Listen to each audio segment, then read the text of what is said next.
Dice la palabra de Dios en el libro de Apocalipsis, capítulo 13, versículo número 11 en adelante. Después vi que de la tierra subía otra bestia. Tenía 2 cuernos como de cordero, pero hablaba como dragón. Ejercía toda la autoridad de la primera bestia en presencia de ella, y hacía que la tierra y sus habitantes adoraran a la primera bestia, cuya herida mortal había sido sanada.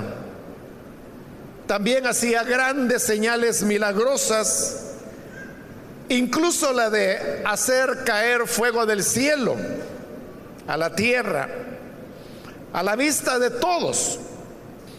Con estas señales que se le permitió hacer en presencia de la primera bestia, engañó a los habitantes de la tierra, les ordenó que hicieran una imagen en honor de la bestia, que después de ser herida a espada, revivió.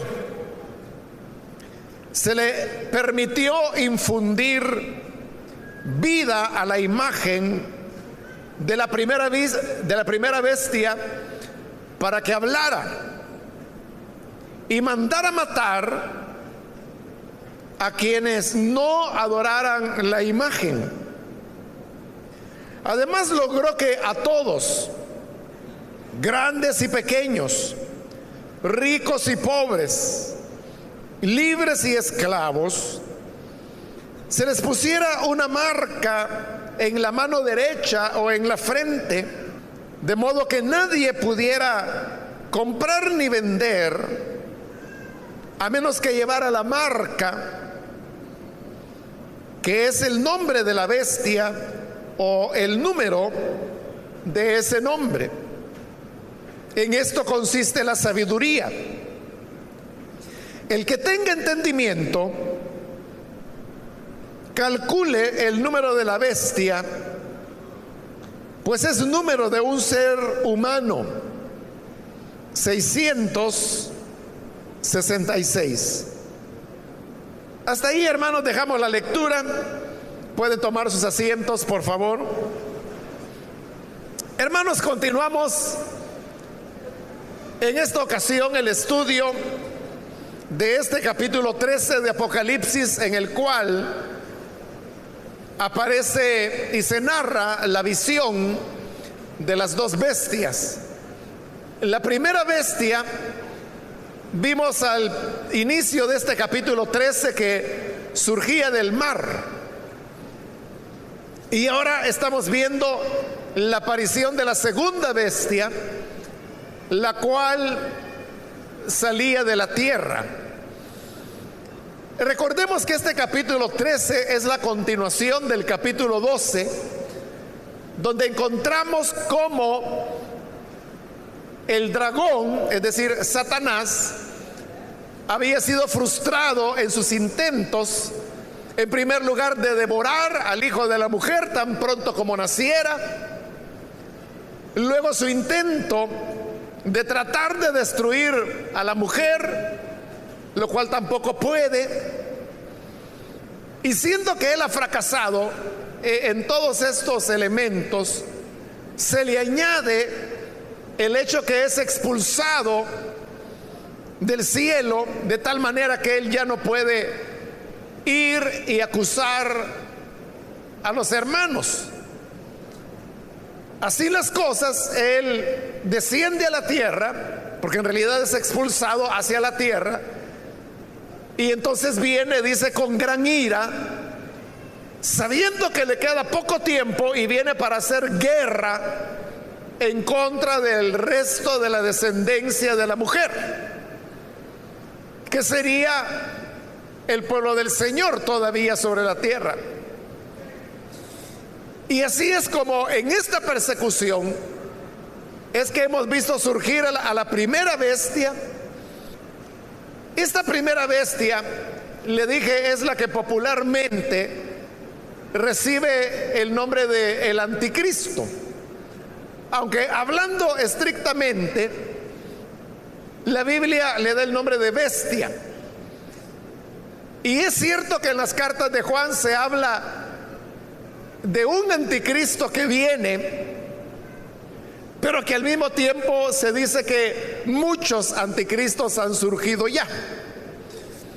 Pero como en la mentalidad popular, pues la tendencia es llamarle anticristo, lo estamos haciendo con el propósito de que tengamos claro de qué se trata la primera bestia. El anticristo es un líder de tipo político, pero que representa o encarna los intereses del dragón. Porque usted pudo ver en las descripciones de los personajes, cuando se describe el dragón, la descripción que se hace del dragón es muy similar a la descripción que se hace de la primera bestia, que es el anticristo político.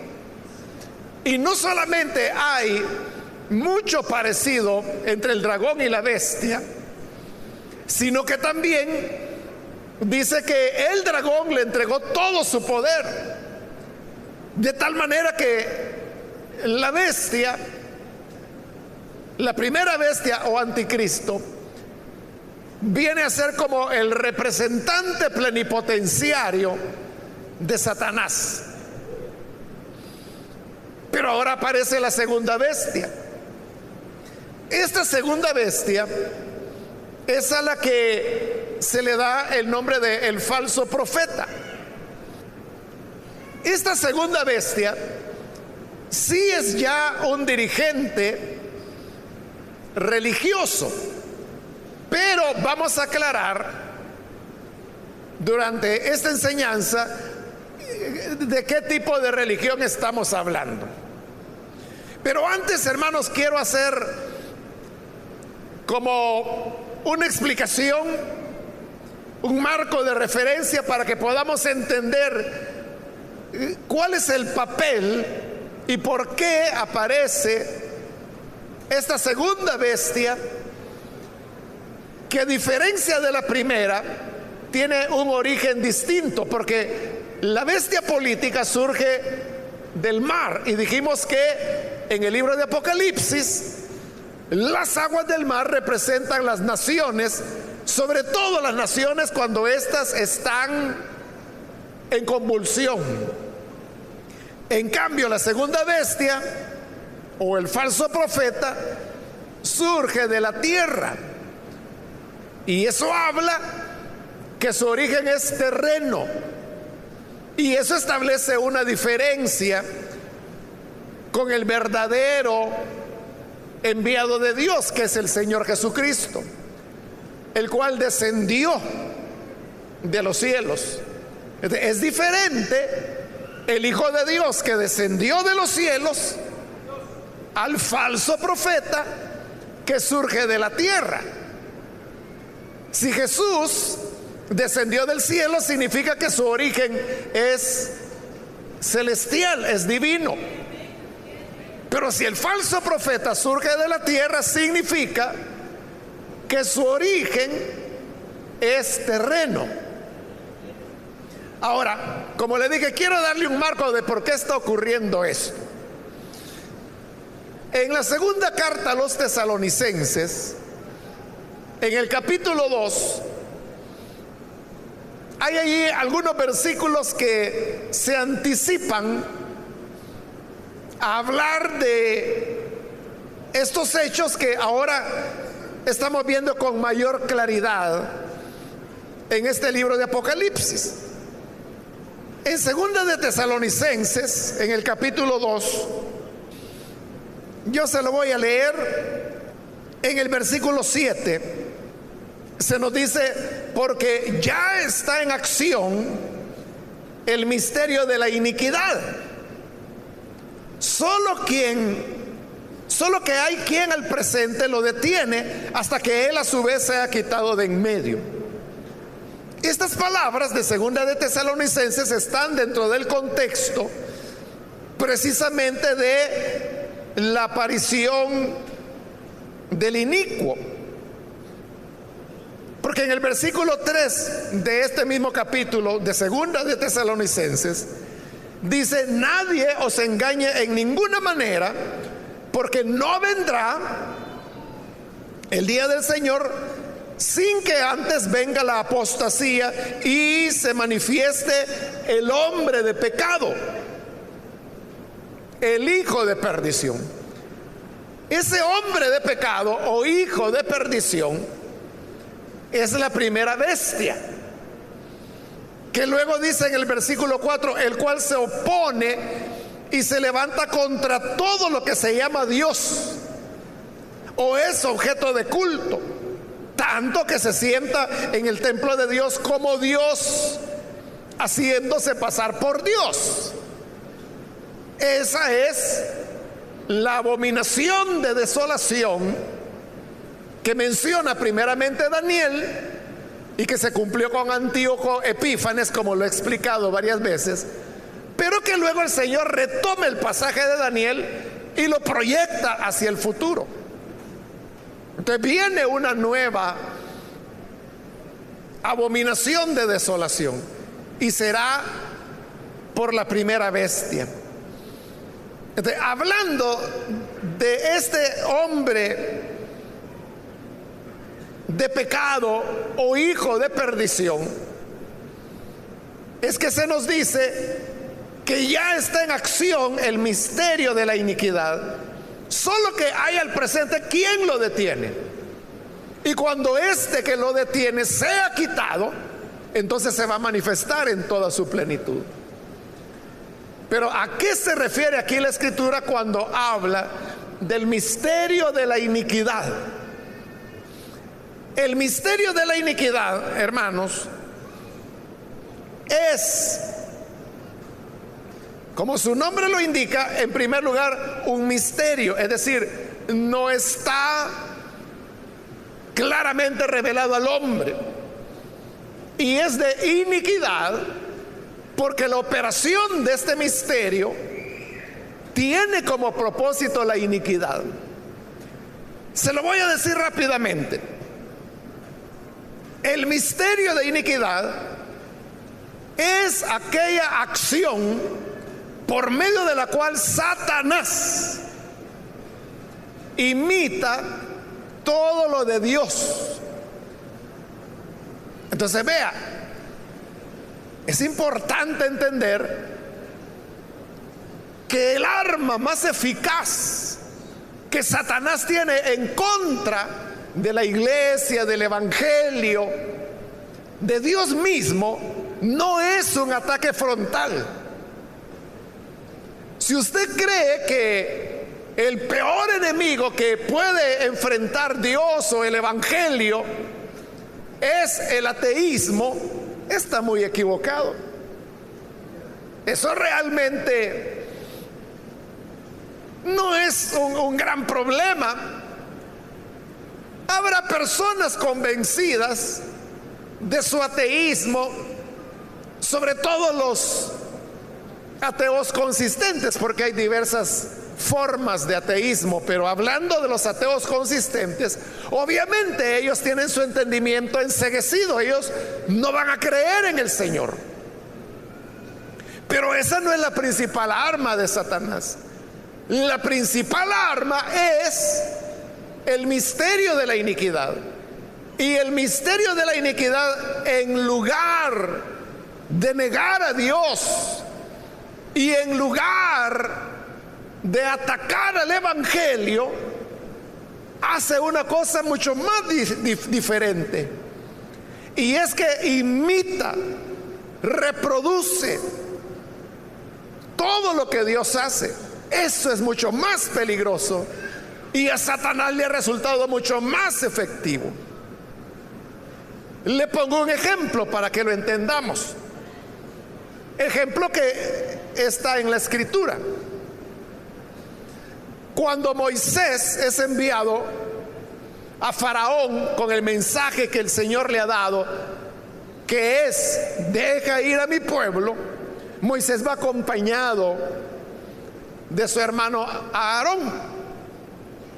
Y Dios le ha dado a Moisés señales para hacer delante de Faraón y hacerle entender que no es que Moisés haya tenido la ocurrencia que el pueblo de Israel tiene que salir libre, sino que para demostrarle que en realidad este es un mandato de Dios. Y por eso el Señor le ha dado señales sobrenaturales para persuadir al Faraón. Entonces llegan delante de Faraón y le dice: así dice el Señor, deja ir a mi pueblo para que me sirva en el desierto. Y Faraón dice: ¿el Señor? ¿Quién es el Señor? Yo no conozco a ningún Señor, y por lo tanto tampoco voy a dejar ir al pueblo. Entonces Moisés le dijo: mira, para que sepas quién es el Señor, aquí está esta señal. Y tanto Moisés como Aarón arrojan sus varas de pastores de ovejas al piso, y estas se convierten en serpientes. Y todo el mundo se impresiona. Faraón mismo se impresiona. Pero también ahí están los magos de Faraón, que en el Nuevo Testamento se nos dice que se llamaban Janes y Jambres. Entonces viene Janes y Jambres, y ellos tienen también sus varas de magos, las tiran al piso y se convierten en serpientes también. Entonces están haciendo lo mismo que Moisés hizo. Ese es el misterio de la iniquidad. Cuando Faraón vio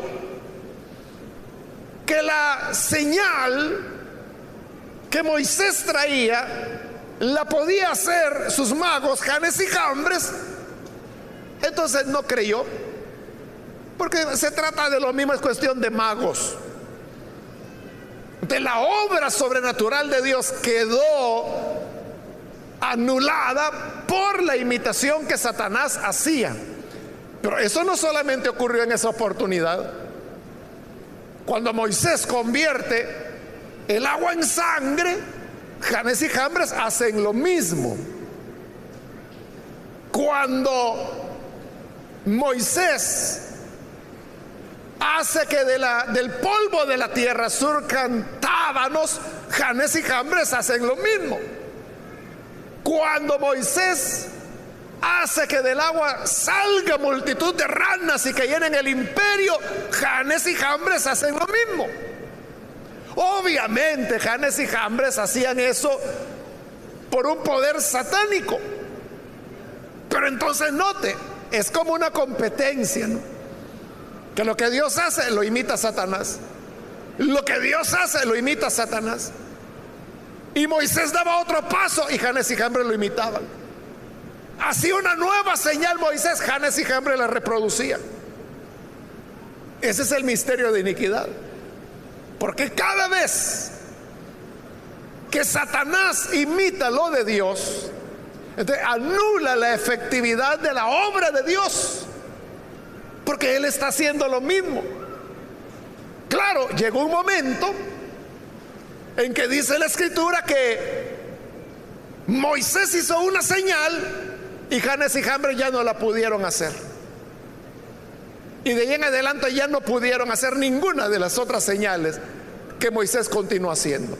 A eso se refiere el Nuevo Testamento cuando dice que su insensatez fue conocida de todos, porque se dieron cuenta que ya no pudieron seguir imitando lo de Moisés. Pero ahí tiene usted un ejemplo, y tomé ese ejemplo porque es el que se nos da en el Nuevo Testamento. Entonces la táctica principal de Satanás es imitar. Satanás no va a venir diciendo: eso de hablar en lenguas, ese es un disparate, ese es un invento, es gente neurótica. Satanás no hace eso. Satanás lo que hace es que sus siervos y sus ministros también hablan en lenguas. Y entonces cuando lo hacen, entonces anulan lo de Dios. Eso a Satanás le ha funcionado mucho más que perseguir a los cristianos, que matarlos, que el ateísmo, que contradecir el evangelio, que Dios no existe y todas esas cosas. O sea, no le funciona tanto como el hecho de ir imitando lo de Dios. Por eso es que al final de los tiempos, estamos ya en el Apocalipsis, y se nos ha dicho en el capítulo 12 que Satanás ha venido con gran ira a la tierra, porque sabe que tiene poco tiempo. Entonces hoy es cuando él llevará el misterio de la iniquidad a su máxima expresión, así como dice segunda de Tesalonicenses. Y entonces es que aparece el falso profeta. Pero note, todo lo que el dragón, es decir, Satanás, está haciendo es una imitación de lo de Dios. Porque recuerde que la bestia, la primera bestia, repetidas veces se nos dice en este capítulo 13 que había sufrido una herida mortal, pero que luego revivió. Lo encuentra en el versículo 3. Ahí dice: una de las cabezas de la bestia parecía haber sufrido una herida mortal, pero esa herida ya había sido sanada, y el mundo, fascinado, iba tras la bestia, porque era como que si la bestia hubiese resucitado. Ahí tiene el misterio de la iniquidad, imitando la resurrección de Jesús. Por medio de la resurrección, digamos, de la bestia que tenía la herida mortal y que es sanada.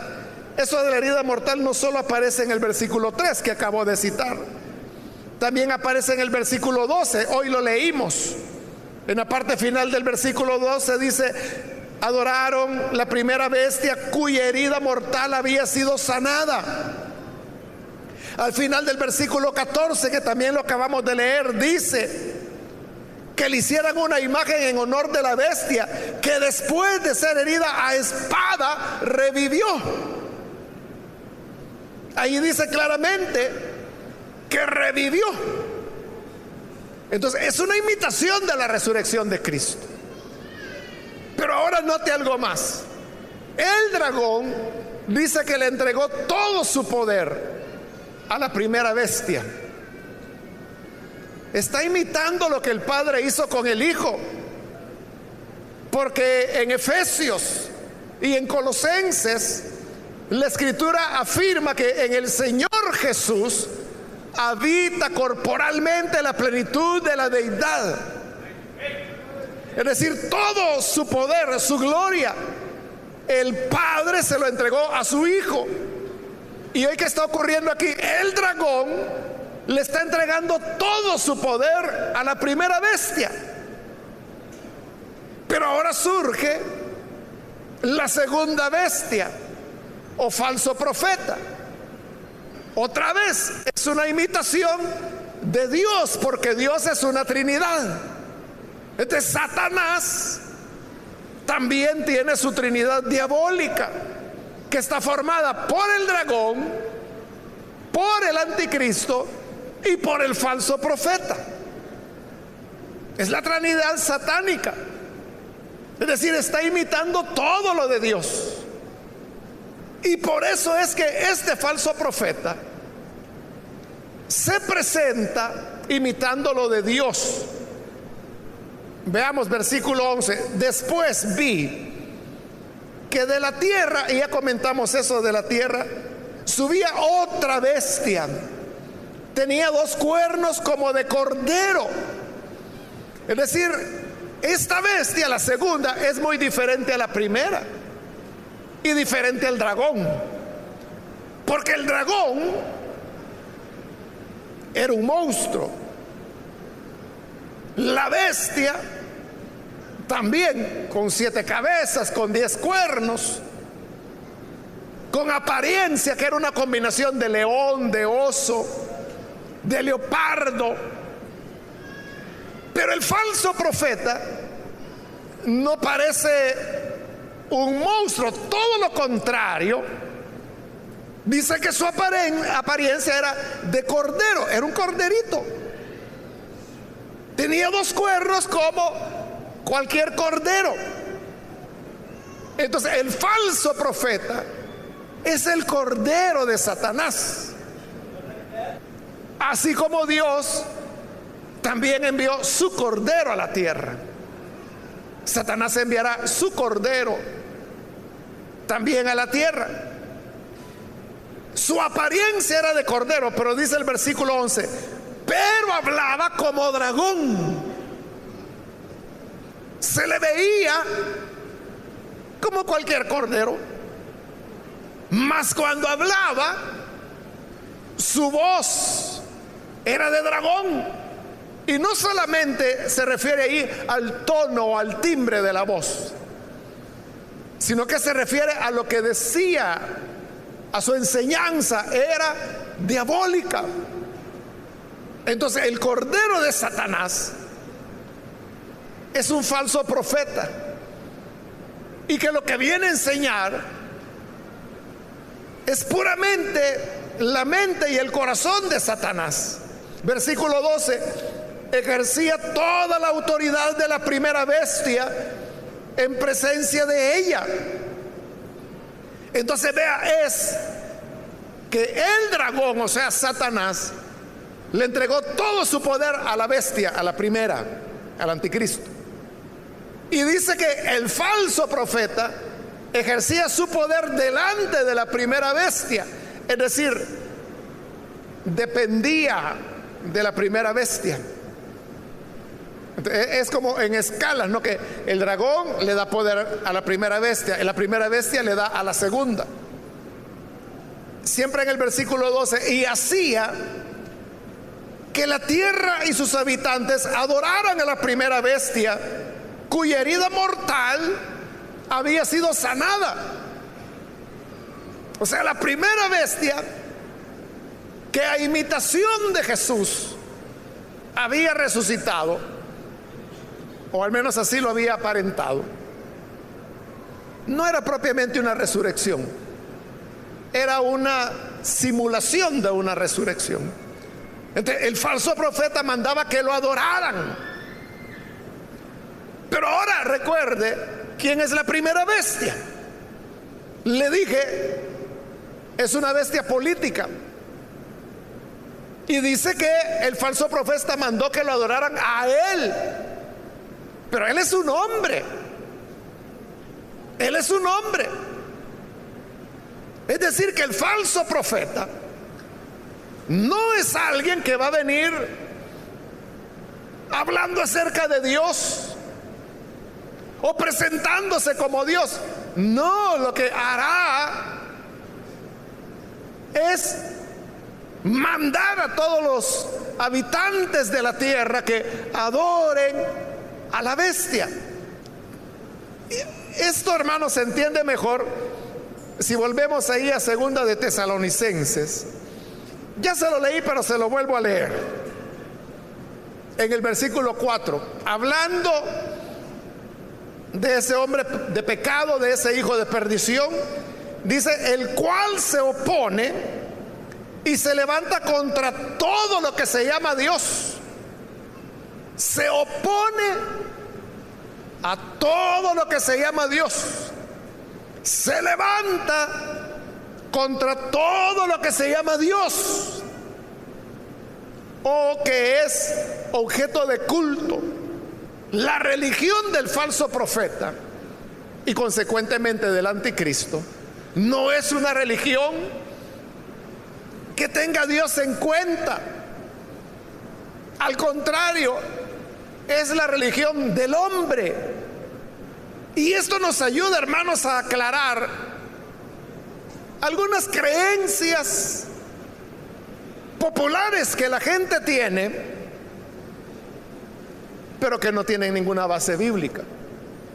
De seguro usted ha escuchado que hay gente que dice que el Papa es el anticristo. Eso lo aclaramos en la última oportunidad, que no tiene nada que ver. Pero otros dicen, no, es que es el falso profeta. Pero el Papa tampoco es el falso profeta. ¿Por qué razón? Porque allí dice que lo que hará el falso profeta es oponerse a todo lo que lleva el nombre de Dios. Y el Papa no es alguien que hable en contra de Dios o que se oponga a un culto a Dios. Al contrario, es el promotor de un culto que practican millones de personas. Pero el falso profeta auténtico lo que hace es promover la religión del hombre. Entonces, Dios está fuera. No es un líder religioso. Religioso entendido como lo entendemos nosotros al presente. O sea, no es el promotor de una religión, de una secta, de un culto. Es todo lo contrario, porque se opone, se levanta en contra de todas esas manifestaciones religiosas del tipo que sean, porque solo le interesa un culto, y es el culto a la bestia. Y por eso dice que mandó a todos que lo adoraran. Y la palabra que ahí se usa para adorar es la palabra que se utiliza para adorar a Dios. Hay una adoración exclusiva que le pertenece a Dios. De eso está hablando, que pidió que le adoraran a la primera bestia. Por supuesto, Satanás está feliz con que la gente crea que el anticristo o que el falso profeta es el Papa, para que así anden más perdidos y no se den cuenta cuando venga la realidad. Pero no es así. Y por otro lado, hermanos, se comete el gran error que en exégesis bíblica se le llama el etnocentrismo. El etnocentrismo es cuando yo interpreto la Biblia desde mi realidad cultural.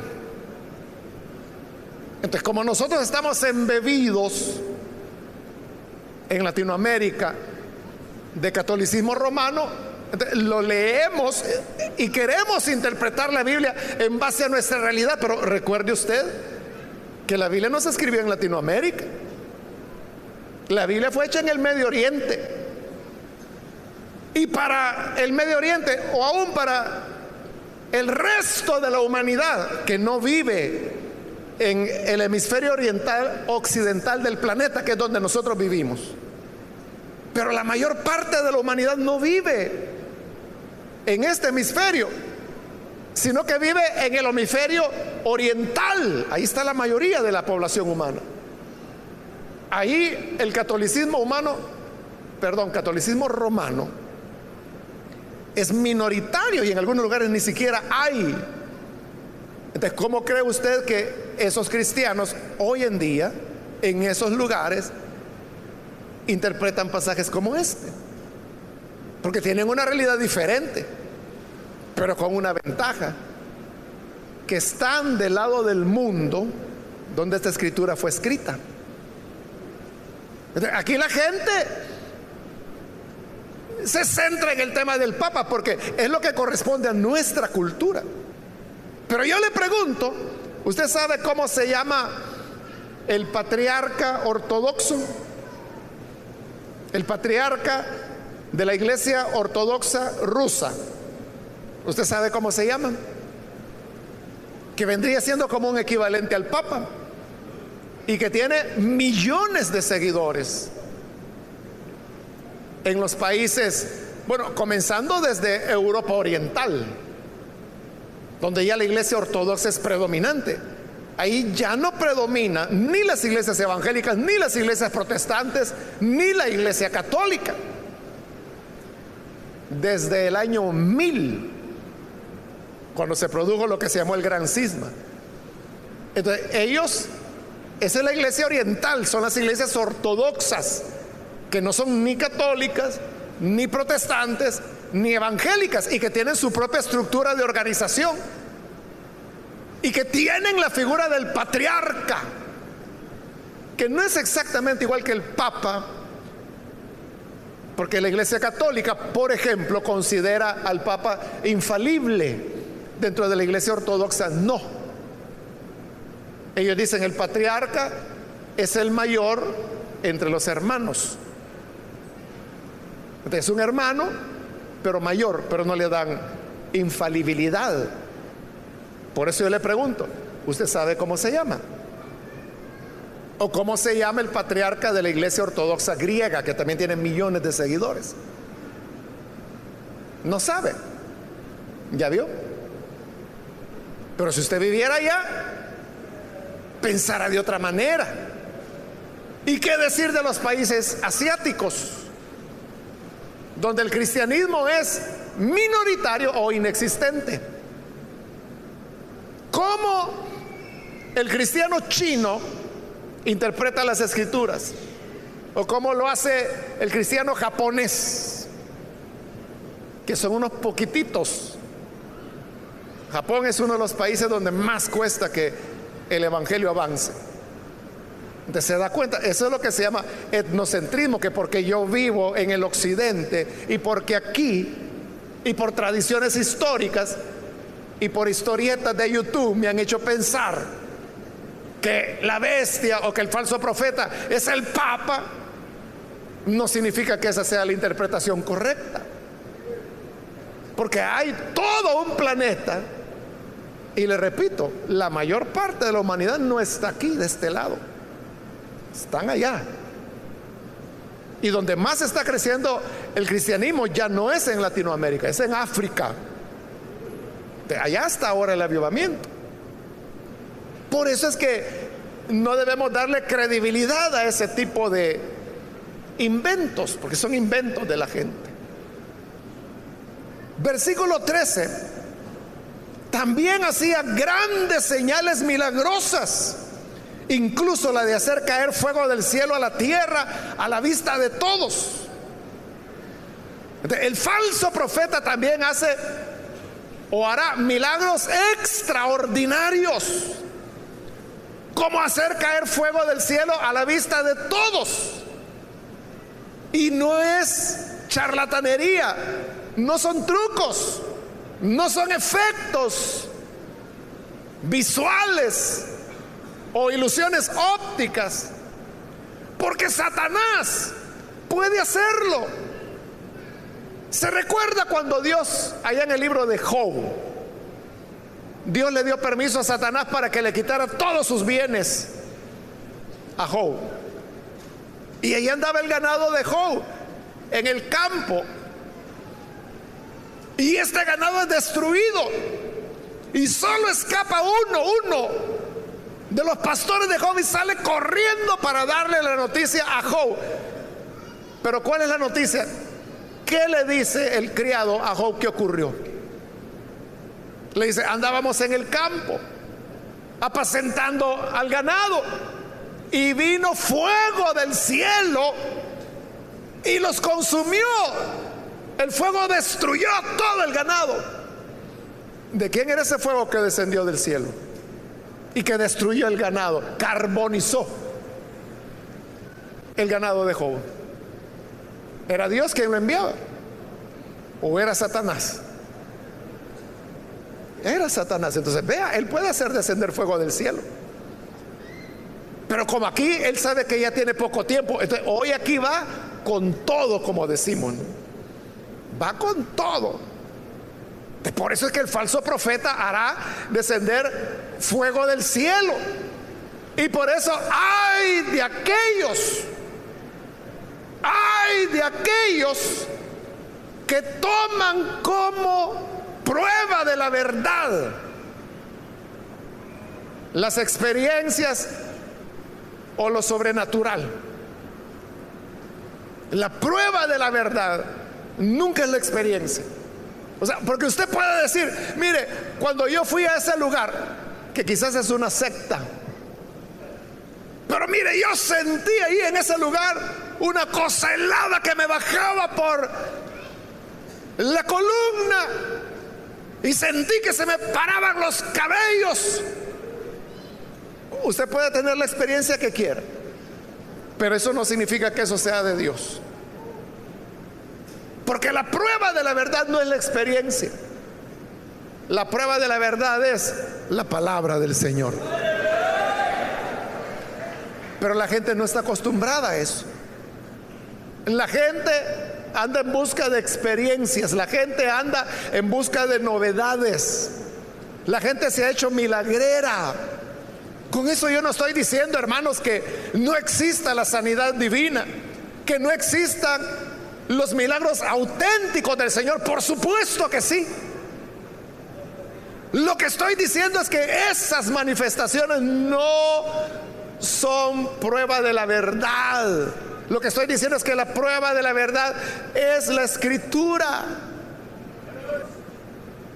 Porque vea, ahí está esa gente que aparece, bueno, rentan espacios en canales de televisión, andan alquilando cines por todos lados, y ellos lo que hacen es vender supersticiones, que le venden el agua sagrada, que aquí tengo la rosa mística, que hoy tenemos piedras del Jordán, que hoy hemos traído arena del monte Sinaí, y se lo están vendiendo a la gente.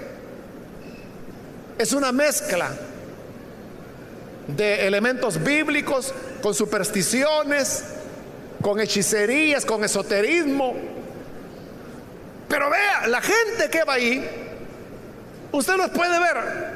Ellos alquilan algunos espacios en algunos canales de televisión, pero usted va a ver a esta gente diciendo: no, si yo tenía cáncer y fui sanado, yo era diabético y ahora estoy sano. Entonces, es gente que manifiesta haber recibido sanidades. Entonces, porque ellos dicen que recibieron una sanidad, significa que Dios está ahí y que todo ese gran comercio y circo que hacen es de Dios. Ahí es donde le digo, la prueba de la verdad no es la experiencia, es la palabra de Dios. Porque esas experiencias pueden ser reales, porque usted sabe que en los centros espiritistas también curan, los brujos también sanan. ¿Sabía eso? Si no, ¿por qué cree usted que la gente hace filas para ir a pagar cientos o miles de dólares? Si fuera una farsa no lo harían, pero lo hacen porque dicen: mire, la fulanita fue donde, como hermanos se hacen llamar los brujos, fue donde el hermano Tutankamón, allá por Izalco. No, mire, en Huayúa, ahí sí que hay uno bueno. Entonces la gente se guía por las experiencias. Por eso le digo, ay de ellos, porque cuando el falso profeta aparezca, hará señales extraordinarias como esta de hacer descender fuego del cielo. ¿Y por qué hace descender fuego del cielo? Porque es el misterio de iniquidad en operación. ¿Y qué es el misterio de operación? Ya se lo dije, pero lo repito, es imitarlo de Dios. Usted sabe que en la Biblia tenemos relatos. Bueno, el más conocido es el de Elías, ¿no? Cuando hace descender fuego del cielo. Pero no es el único, hubo otras ocasiones en que Dios hizo descender fuego del cielo. Pero piense en esto. Imagínese esto. Regresemos en el pasado y vayamos allá al Monte Carmelo, donde está Elías y están los sacerdotes de Baal. Y entonces viene Elías y le habla al pueblo y le dice: ¿hasta cuándo ustedes van a estar vacilando entre dos pensamientos? Si Baal es Dios, sirvan a Baal. Y si el Señor es Dios, sirvan al Señor. ¿Y qué dijo la gente? Nada, porque no sabían realmente quién era Dios, si era Baal o si era el Señor. Entonces dijo Elías: hagamos esto, que los sacerdotes de Baal invoquen a Baal, que le pidan fuego del cielo. Y yo por mi parte voy a invocar al Señor. Y aquel que responda con fuego del cielo, ese será Dios. Amén, dijo la gente, que así sea. Y usted sabe lo que ocurrió. Pero piense en esto: ¿qué ocurriría si los sacerdotes de Baal vienen, preparan el altar, preparan el sacrificio e invocan y dicen: Baal, respóndenos, y desciende fuego del cielo y consume el altar? ¿Qué hubiera pasado? ¿Qué hubiera pasado? Que la gente hubiera dicho: Baal es Dios, y ahí mismo hubieran apedreado a Elías por malcriado, lo hubieran degollado. Pero ¿por qué los sacerdotes de Baal no pudieron hacer descender fuego del cielo? Porque el Señor se los impidió. O sea, no es que Satanás no pudiera haber enviado fuego del cielo, él podía haberlo hecho, pero Satanás no pudo, porque Dios se lo impidió. Pero en Tesalonicenses leímos que dice que el que impide será quitado, y cuando sea quitado se manifestará plenamente el misterio de la iniquidad. Por eso es que aquí sí puede hacer descender fuego del cielo. Entonces, para esa gente novelera que andan con la boca abierta buscando dónde enderezan piernas, dónde quitan dolor de cabeza, se van a ir totalmente en el engaño cuando la bestia imite lo de Dios. Versículo 14: con estas señales que se le permitió hacer. Ahí está, miren, se le permitió hacer. ¿Y quién le permitió hacer esas señales? Dios. ¿Y por qué ahora lo permite? Porque este es el tiempo de retribución, es el tiempo del castigo de Dios, que por cuanto no creyeron a la verdad para ser salvos, hoy les envía un espíritu mentiroso para que crean a la mentira. Despreciaron al Hijo de Dios, entonces que crean en el enviado de Satanás. No creyeron en el Cordero de Dios, entonces creerán en el Cordero de Satanás. No creyeron en aquel que el Padre envió, entonces creerán en el que el dragón envía, para que así sean cegados y condenados. Por eso, bienaventurados los que estamos acá, porque la gracia del Señor nos alcanzó. Y ahora estamos sellados por el Espíritu Santo. Y sellados por el Espíritu Santo, no seremos engañados. No seremos engañados. Releo el 14. Con estas señales que se le permitió hacer en presencia de la primera bestia, engañó a los habitantes de la tierra. Les ordenó que hicieran una imagen en honor de la bestia, que después de ser herida a espada revivió.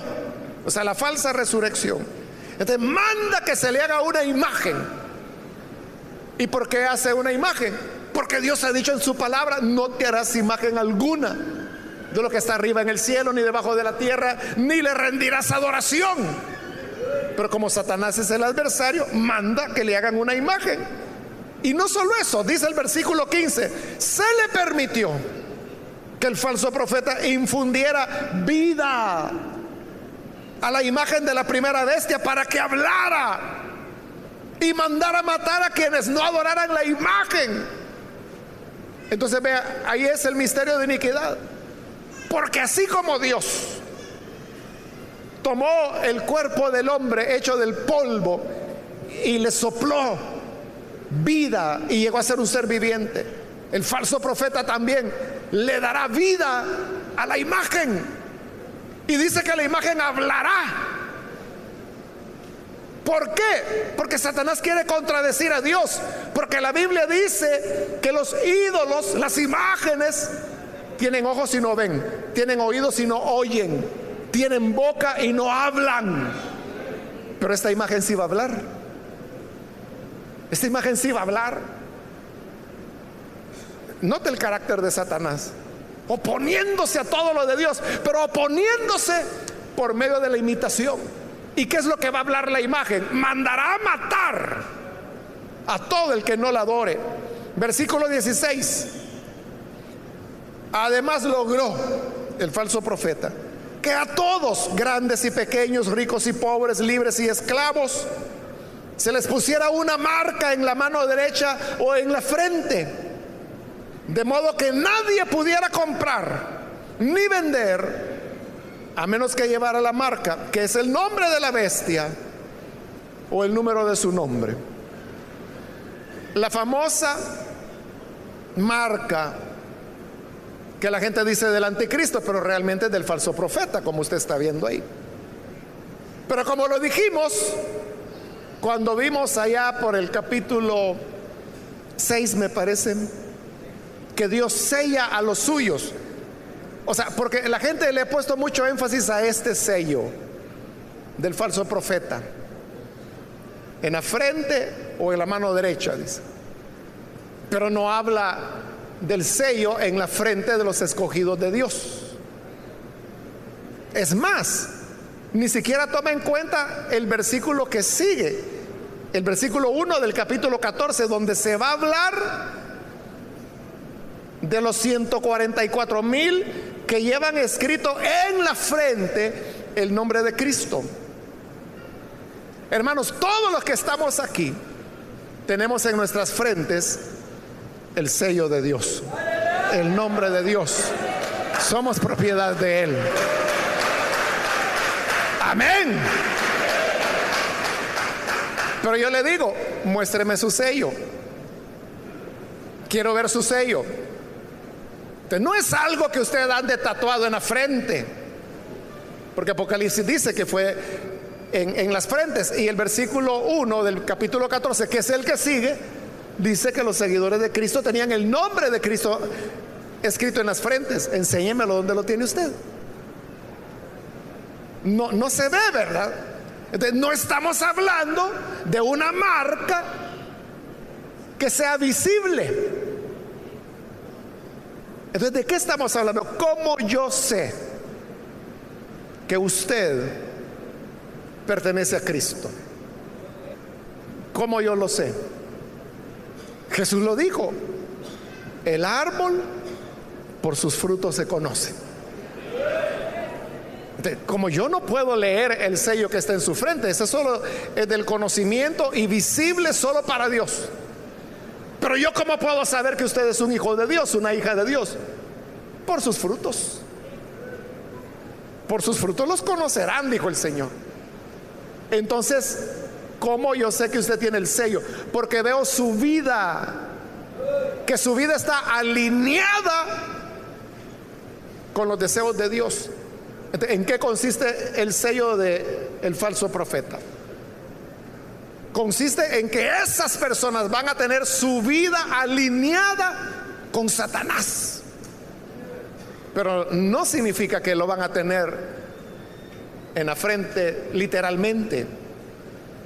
Ahí hay caricaturas y dibujitos que la gente hace y que les ponen 666 en la frente, ¿no? O sea, eso es absurdo, es ridículo. Y ahí vienen, a eso le siguen disparates, como que el sello de la bestia es el código de barras, que usar tarjeta de crédito es el sello de la bestia, que ya andan poniendo el chip. Y hay gente que se lo cree. Hermano, a mí unas 6 o 7 personas que viven en los Estados Unidos me han dicho: hermano, ¿y yo qué voy a hacer cuando vengan a poner el chip? Y digo: es que no están poniendo nada. ¿Cómo no? Es que dicen que en el nuevo programa que es allá de atención médica están poniendo un chip. Yo le digo: muéstreme una persona aquí le hayan puesto el chip. No existe tal cosa. Pero como la gente, en lugar de ver la Biblia, se ponen a ver YouTube,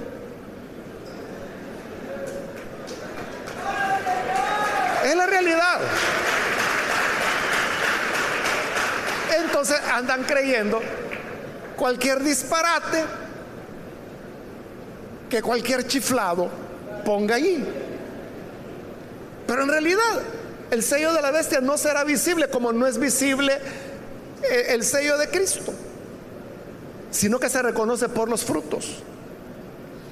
Y terminamos en el versículo 18, dice: en esto consiste la sabiduría. El que tenga entendimiento, cuente el número de la bestia, pues es número de un ser humano, 666. Otro pasaje en donde la gente ha inventado lo que ha querido inventar.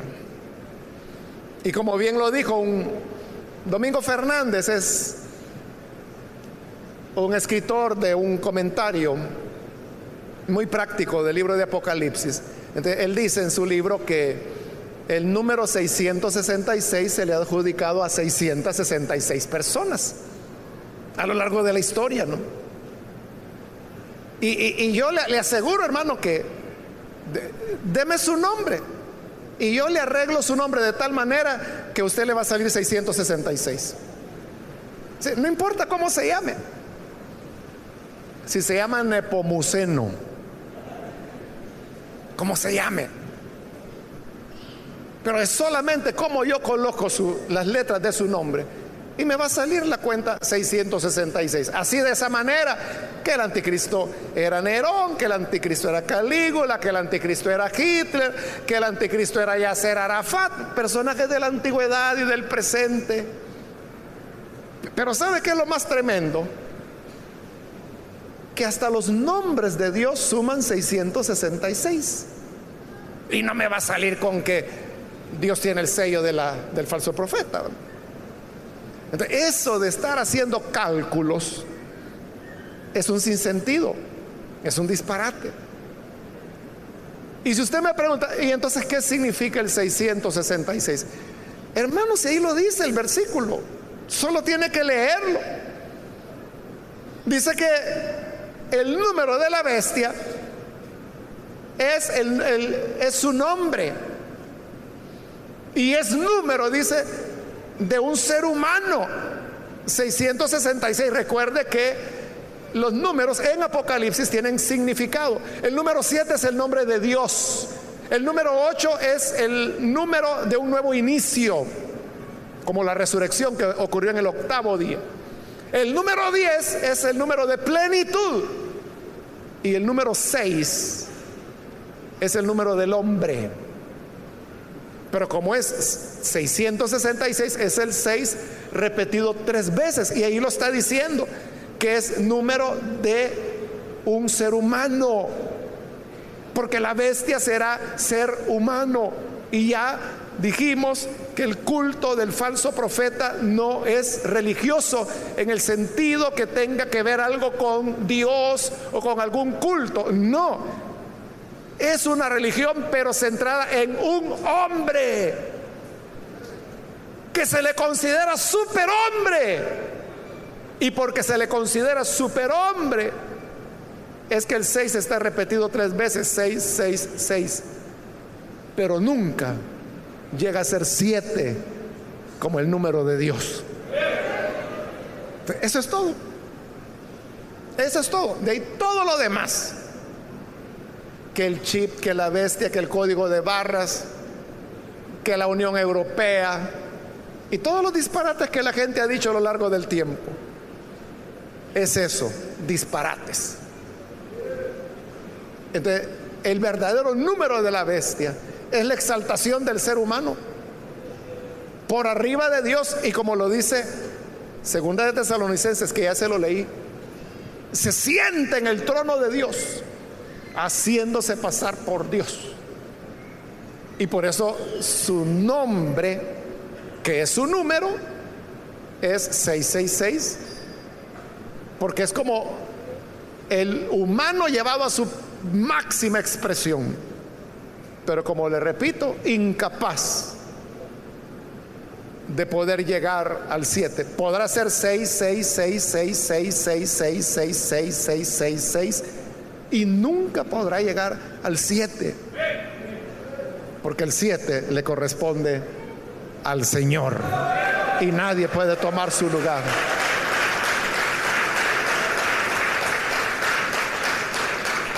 termino, hermanos, haciendo una reflexión, y la reflexión es que estemos alertas, con los ojos bien abiertos, y aprendamos las lecciones que hemos aprendido. No juzguemos nada por la experiencia. No diga usted, es que por allá están quitando uñeros, ahí voy a ir. La prueba de la verdad es la palabra de Dios. Por eso empapémonos del conocimiento de la Biblia, que es el seguro de vida espiritual que los cristianos tenemos. Nada más podrá protegernos. Amén.